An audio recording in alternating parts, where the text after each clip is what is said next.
তোমাদেরকে এই এক ভিডিওতে আমি শিখিয়ে দিব ফাইনাইট ভার্ব এবং নন ফাইনাইট ভার্বের মধ্যে পার্থক্য কি। ফাইনাইট ভার্ব এবং নন ফাইনাইট ভার্ব পারাটা খুবই গুরুত্বপূর্ণ। তুমি যদি অ্যাডমিশন সিকার হয়ে থাকো অথবা জব সিকার হয়ে থাকো, অবশ্যই তোমাকে ফাইনাইট ভার্ব এবং নন ফাইনাইট ভার্ব সম্পর্কে আইডিয়া রাখতে হবে, তা না হলে কিন্তু তুমি ইংলিশ গ্রামারের অনেক বিষয় বুঝতে পারবে না। তাহলে মাই ডিয়ার স্টুডেন্টস, দেখো ফাইনাইট ভার্ব আর হচ্ছে দেখো নন ফাইনাইট ভার্ব।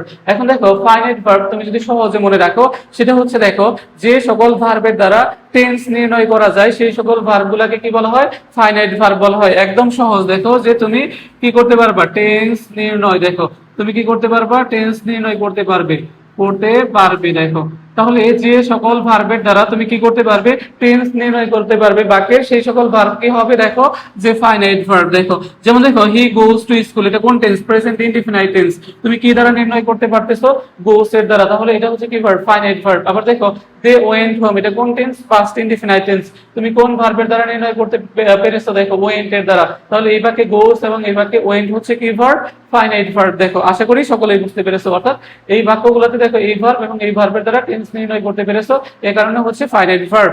আর যে সকল ভার্বের দ্বারা দেখো যে টেন্স নির্ণয় করা যায় না, দেখো টেন্স কি করা যায় না? দেখো যে নির্ণয় করা যায় না। তাহলে যে সকল ভার্বের দ্বারা টেন্স নির্ণয় করা যায় না সেটাই হচ্ছে কি ভার্ব? Non finite verb.